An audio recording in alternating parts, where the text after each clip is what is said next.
The Italian luxury house has dressed Hollywood royalty, global icons, and the biggest names in fashion, but never before have they placed their bet on a tennis player. Until now.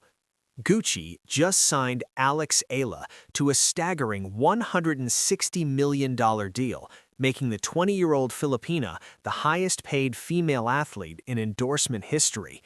The WTA is in total shock, not because of the money, though that alone is staggering, but because a player ranked number 45 in the world who has never won a Grand Slam, who just dropped from number 29 after a crushing loss to Karolina Muchova, has just been chosen over every other athlete in the sport.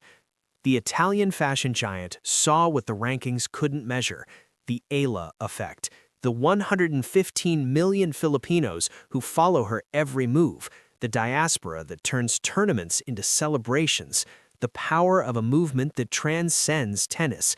And now, Gucci has put its full weight behind the most unlikely superstar the sport has ever seen.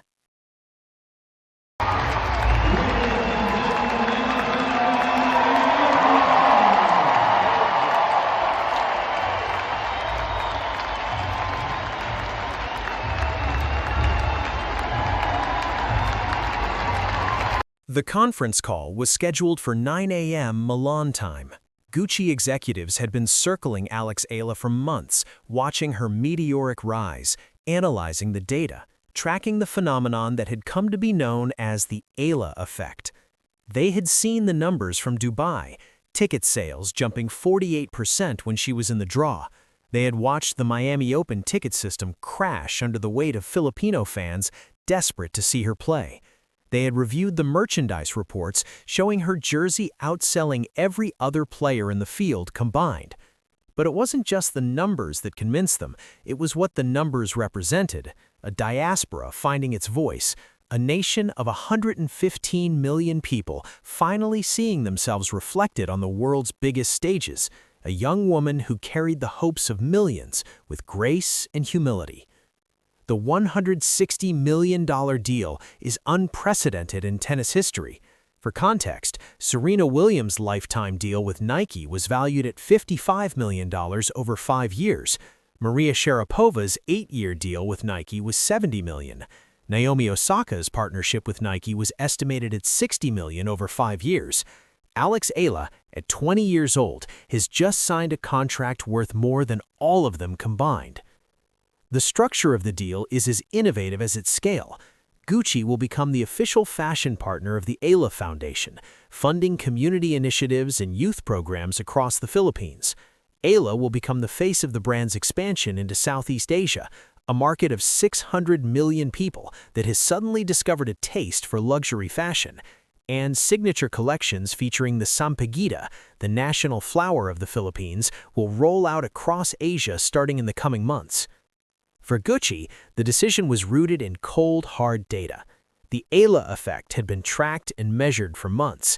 At the Australian Open, her pre-tournament press conference drew 196,000 views, more than 6 times the views of Carlos Alcaraz, and nearly 20 times the views of world number 1 Aryna Sabalenka. In Dubai, ticket sales jumped 48% year-on-year, a spike directly attributable to Eala's presence. Tournament director Salah Talak admitted she attracted a new demographic to the tennis and the stadium was sold out for all her matches. People were desperately trying to get tickets, but they were all gone. We've never seen anything like it. At the Miami Open, Eala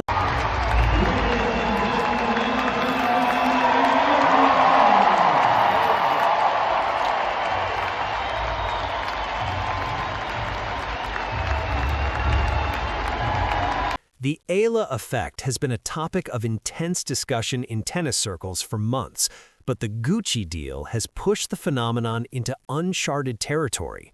Why is a 20-year-old ranked number 45 who has never won a Grand Slam commanding endorsement deals that dwarf those of players with multiple major titles?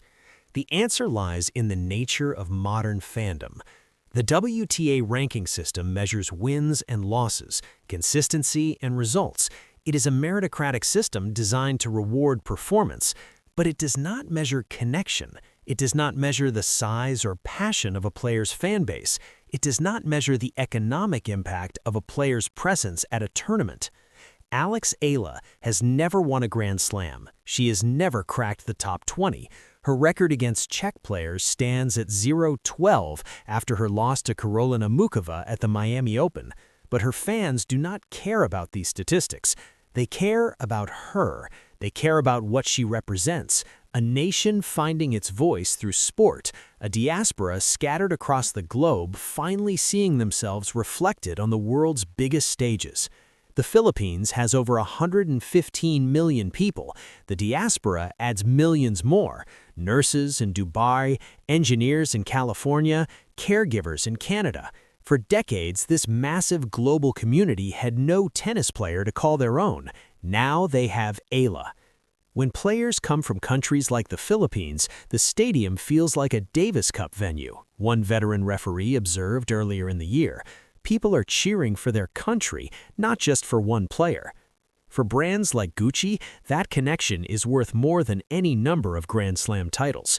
The Filipino diaspora is massive, loyal, passionate, and eager to support one of their own. When Eala endorses a product, they buy it. When she plays a tournament, they attend. When she launches a collection, they stampede. The Gucci deal is the latest and largest example of this phenomenon, but it is not the first. Nike has already signed Eala to a reported $75 million deal featuring the Sampaguita collection that sold out in seconds. Milo Philippines launched a campaign celebrating her journey from grassroots clinics to international stardom. Locally Juice partnered with her to inspire Filipino use, and now Gucci has placed its full weight behind the most unlikely superstar the sport has ever seen. The statistics that convinced Gucci to invest $160 million in Eala are staggering, and they tell a story that the WTA ranking system completely ignores. At the Australian Open in January, Eala's pre-tournament press conference drew 196,000 views, more than 6 times the views of Carlos Alcaraz and nearly 20 times the views of world number 1 Aryna Sabalenka. Her first-round match on Court 6 drew queues that wrapped around Melbourne Park, forcing security to turn away hundreds of fans. In Dubai, ticket sales jumped 48% year-on-year, a spike directly attributable to Eala's presence. Tournament director Salah Talak admitted she attracted a new demographic to the tennis, and the stadium was sold out for all her matches. People were desperately trying to get tickets, but they were all gone. We've never seen anything like it. At the Miami Open, Eala's jersey sales accounted for 57% of all merchandise sold, more than every other player in the field combined. The ticket system crashed on the day sales opened, overwhelmed by demand from Filipino fans. Every session featuring Eala sold out within hours. The finals, by contrast, would never be full. The pattern was consistent across every tournament she entered. When Eala played, stadiums filled. When she didn't, they emptied.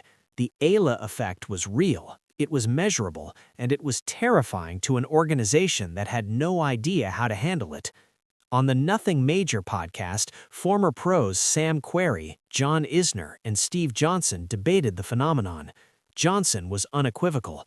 Yes, dude, it's crazy. She's having the same effect that Fonseca was having on the men's side last year in Miami, Australia. The court was standing room only. Then Dubai had standing room only. It's insane. The Gucci deal has drawn comparisons to some of the biggest endorsement contracts in sports history. But perhaps the most striking comparison came from 4-time Grand Slam champion Kim Clijsters, who likened Eala's popularity to that of NBA legend Michael Jordan. So that's something that she's going to have to deal with as well, to make sure that she can make her strengths even stronger, but work on some of the weaknesses. And deal with, this life of being, like Michael Jordan in the Philippines, Clijsters noted. The comparison is not hyperbole. In the Philippines, Eala has achieved a level of fame that transcends tennis. She is on billboards across Manila. She has been featured on the covers of Vogue Philippines and Tatler Philippines. Her face is recognized by millions who have never watched a tennis match before her rise. But Clijsters also offered a warning. People just think it's online, and it's in the news and everything. But it's not easy to, I think, to deal with, changes like that. The warning is timely. Eala is only 20 years old. She has never won a Grand Slam. Her ranking has dropped from number 29 to number 45 after her loss to Karolina Muchova at the Miami Open. The expectations on her shoulders are immense, the scrutiny is constant, the pressure to perform is relentless. But those who know her say she is handling the fame with the same grace that has defined her career. She has spoken openly about the challenges of adjusting to life under constant surveillance, about the weight of expectation, about the need to stay grounded when thousands of fans are screaming her name. I think for me right now, especially this fresh after the loss, it's important to know that, even though I had great wins, after a great win, I'm not all that good, and after a bad loss, I'm not all that bad, she said after her Miami Open exit. The words are those of a champion in the making, and as she prepares for the clay season, Linz, Stuttgart, Madrid, Rome, Roland Garros, she carries with her something that no ranking can measure, the love of a nation that will follow her anywhere.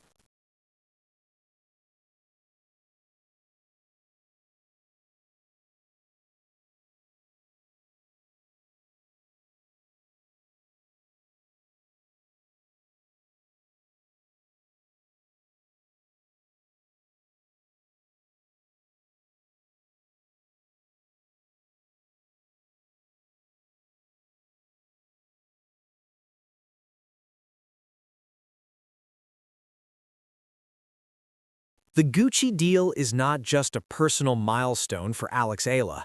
It is a watershed moment for the sport of tennis. For decades, the commercial landscape of tennis has been dominated by a handful of players: Serena Williams, Maria Sharapova, Naomi Osaka. These players won Grand Slams, reached number one in the rankings, and commanded the highest endorsement deals. The formula was simple: win titles, earn money. Eala has shattered that formula. She has proven that a player's value is not determined by her ranking or her Grand Slam titles, but by her connection to her fans. She has shown that the Filipino diaspora, long overlooked by global brands, is a market worth investing in. And she has demonstrated that the Eala Effect, the phenomenon of packed stadiums, crashing ticket systems, and unprecedented merchandise sales, is not a fluke, but a sustainable economic force. The implications for the sport are profound. Other players will look at Eala's success and ask, how can I replicate it? How can I build a connection with my fans that transcends wins and losses? How can I become more than just a tennis player? The answer, as Eala has shown, is not simple. It requires authenticity, cultural connection, and a willingness to engage with fans on a deeper level. It requires a player who represents something larger than herself. It requires, in other words, a movement. Eala has built that movement. The sampaguita in her hair, the flower on her chest, the pride of a nation in her heart, these are not marketing gimmicks. They are expressions of identity. And the Filipino diaspora has responded by making her the most commercially powerful player in women's tennis without ever winning a Grand Slam. As Eala prepares for the clay season, Linz, Stuttgart, Madrid, Rome, Roland Garros, she carries with her something that no ranking can measure: the love of a nation that will follow her anywhere. The Czech curse remains unbroken. Her record on clay is modest, but she has something more powerful than any statistic: the back. Alex Eala just signed the largest endorsement deal in women's sports history: $160 million. Gucci, the Italian luxury house, has placed its full weight behind a 20-year-old Filipina ranked number 45 in the world who has never won a Grand Slam, who just dropped from number 29 after a crushing loss to Karolina Muchova. The numbers that convinced Gucci were not about wins and losses. They were about connection. The 48% ticket surge in Dubai, the 57% merchandise share in Miami, The 196,000 views for a pre-tournament press conference, the 115 million Filipinos who have found a hero in a 20-year-old tennis player. The Eala Effect is real, it is powerful, and it has now been validated by the world's biggest luxury brands. A significant portion of the deal is dedicated to the Eala Foundation, funding community initiatives and youth programs across the Philippines. It is a partnership that aligns purpose with commerce, mission with marketability. As the clay season begins, Linz, Stuttgart, Madrid, Rome, Roland Garros, Eala carries with her something that no ranking can measure. The Czech curse remains unbroken. Her record on clay is modest,